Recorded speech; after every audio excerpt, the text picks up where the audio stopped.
प्रिय छात्र छात्राओं, मानव अधिवास के बारे में हम पढ़ रहे थे। अब हम पढ़ेंगे मानव अधिवासों का वर्गीकरण। मानव अधिवासों का वर्गीकरण। मानव अधिवासों को प्राकृतिक दशाओं और आधारभूत कार्यों के आधार पर दो वर्गों में विभाजित किया गया है। पहला ग्रामीण अधिवास और दूसरा नगरीय अधिवास। तो इसकी जो आधारभूत कार्यों और प्राकृतिक दशाओं के आधार पर ग्रामीण और नगरीय अधिवासों के आधार पर इसको दो वर्गों में बांटा गया है। तो बच्चों, पहले पढ़ेंगे हम ग्रामीण अधिवास। किसे कहते हैं ग्रामीण अधिवास या ग्रामीण बस्तियां?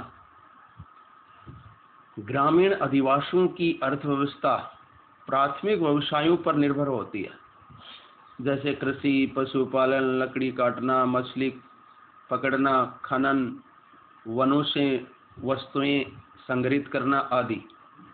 अतः ग्रामीण अधिवास मुख्यतः भूमि के विदोहन पर आधारित होते हैं।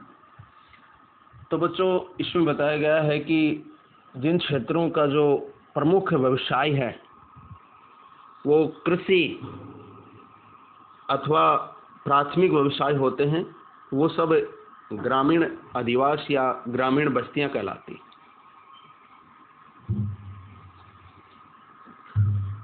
ग्रामीण अधिवासों पर आधुनिकता का प्रभाव नगण्य होता है, इसलिए यहाँ सामाजिक संगठन सुदृढ़ और मानवीय मूल्य प्रगाढ़ पाए जाते हैं।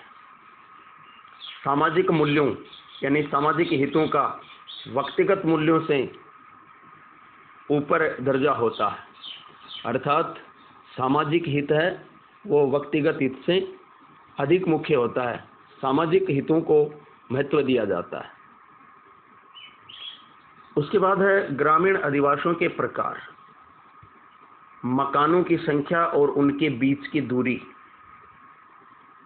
के आधार पर किए गए विभाजन को अधिवास के बारे में महत्व दिया जाता है। अधिवासों के प्रकार निश्चित किए जाते हैं। ग्रामीण अधिवासों के प्रकारों के लिए भौतिक लक्षण, सामाजिक और सांस्कृतिक कारक, जाति, धर्म और सुरक्षा आदि अनेक कारक उत्तरदायी हैं। सामान्यतः ग्रामीण अधिवासों के निम्नलिखित 4 प्रकार दिखाई देते हैं, दृष्टिगोचर होते हैं। पहला सघन या गुंठित अधिवास। सघन अधिवास, जहाँ मकानों के बीच दूरी कम होती है, मकान पास पास बने होते हैं, वो सघन अधिवास कहलाते हैं। दूसरा परकीर्ण अथवा एकांकी अधिवास। परकीर्ण इन्हें खंडित अधिवास भी कहा जाता है। जैसे हमारे राजस्थान में जो ढाणियाँ होती हैं, मकानों के बीच काफ़ी दूर दूर मकान बने होते हैं। कुछ मकान खेतों में बस जाते हैं। गांव से जाकर खेतों में जो अधिवास बनाए जाते हैं, ऐसे अधिवासों को परकीर्ण अधिवास कहा जाता है। उसके बाद है मिश्रित अधिवास, जिसमें एक तरफ सघन एक हिस्सा है वो परकीर्ण या खंडित अधिवास होता है, तो ऐसे अधिवासों को मिश्रित अधिवास कहते हैं। और उसके बाद है पल्ली अधिवास, ये जो मुख्य रूप से ढाणियों के रूप में। तो अब हम पहले पढ़ेंगे सघन अधिवास या गुंठित अधिवास। इन ग्रामीण अधिवासों को पुंछित, संहृत या संकेंद्रित या संकुलित या सघन अधिवासों के नाम से जाना जाता है। सघन ग्रामीण अधिवास उपजाऊ मैदानी भागों में बनाए जाते हैं, जहां पर्याप्त जल की उपलब्धता होती है। ऐसे क्षेत्रों में ये अधिवास विकसित किए जाते हैं, जिनमें आवास गृह पास पास होते हैं और संपूर्ण गांव सघन रूप से बसा हुआ होता है। आसान पहुंच के लिए इनके साथ सड़कों का निर्माण होता है। आवासों के पास पास विद्यालय, सामाजिक और धार्मिक स्थल भी बने होते हैं। उसके बाद है सघन अधिवासों की विशेषताएं। सघन अधिवास प्राय खेतों के मध्य किसी ऊंचे या बाढ़ से सुरक्षित स्थानों पर बसे होते हैं। सभी आवास पास पास बने होते हैं। सभी आवास एक स्थान पर संकेंद्रित होते हैं और बाहरी आक्रमणों का मिलकर मुकाबला करते हैं।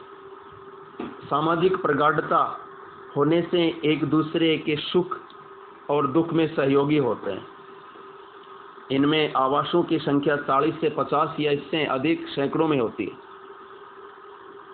इनकी जनसंख्या उपलब्ध संसाधनों के आधार पर 500 से 1000 से अधिक हो सकती है।